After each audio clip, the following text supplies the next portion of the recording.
Hi నమస్తే welcome to universal talkies. ఆస్తి వివాదంపై ఇప్పుడు నిర్మాత బండ్ల గణేష్ స్పందించడం జరిగింది.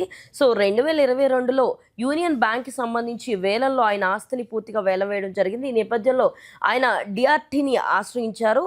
డిఆర్టీ వాళ్ళు బండ్ల గణేష్కి అనుకూలంగా వాళ్ళ యొక్క విచారణ చేసి దానికి సమాధానం ఇవ్వడం జరిగింది. సో ఎవరైతే ఓనర్ హక్కుదారులు ఉన్నారో వారికి మాత్రమే ఆస్తి చెల్లుతుందని, యూనియన్ బ్యాంక్ వాళ్ళు ఇందులో కలెక్ట్ చేసుకోకూడదని తీర్పునివ్వడం జరిగింది.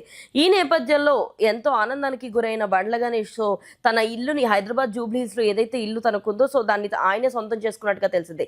ఈ నేపథ్యంలో యూనియన్ బ్యాంక్ వాళ్ళు మళ్ళీ తిరిగి హైకోర్టును ఆశ్రయించారు. అందులో హైకోర్టు మాత్రం యూనియన్ బ్యాంక్ వాళ్ళకి సానుకూలంగా తీర్పునిచ్చింది. సో ఈ ఆస్తి అంతటికీ కూడా పూర్తి హక్కుదారులు యూనియన్ బ్యాంక్ వాళ్ళని, వేలం వేసిన ఆస్తిని మళ్ళీ బండ్ల గణేష్ ఎలా తీసుకుంటాడు అని చెప్పి కోర్టును ప్రశ్నించింది.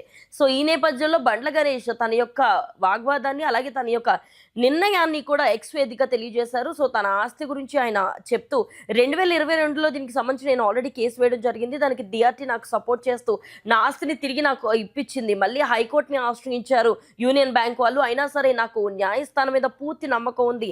నేను ఎప్పుడూ కూడా లాని గట్టిగా నమ్ముతాను. రానున్న రోజుల్లో న్యాయస్థానం నాకు పూర్తి మద్దతుని ఇస్తుందని, అలాగే నిజం వైపే నిలబడుతుందని నమ్ముతాను అని చెప్పేసి తను ఇప్పుడు మళ్ళీ సుప్రీంకోర్టులో కూడా కేసు వేశారు బండ్ల గణేష్. మరి దీనికి యూనియన్ బ్యాంక్ ఎలా రియాక్ట్ అవుతుందన్న విషయం మాత్రం ముందు వేచి చూడాల్సిందే. మరి ఎలాంటి తీర్పు రాబోతుంది? వేలం వేసిన ఇల్లుని ఆయన తీసుకోవడం ఎంతవరకు కరెక్ట్? దీని వెనకాల ఉన్న లుసుకులు ఏమన్నా బయటపడే ఛాన్స్ ఉందా అన్నది కూడా ముందు రోజుల్లో మనకు అర్థమవుతుంది. మరి ఈ విషయం పట్ల బండ్ల గణేష్కి చెందాల్సిన ఆస్తిని యూనియన్ బ్యాంక్ వాళ్ళు తీసుకున్న విషయం పట్ల మీ ఒపీనియన్ కామెంట్ సెక్షన్లో తెలియజేయండి. అండ్ మరిన్ని అప్డేట్స్ కోసం యూనివర్సల్ టాకీస్ని ఫాలో అవ్వండి.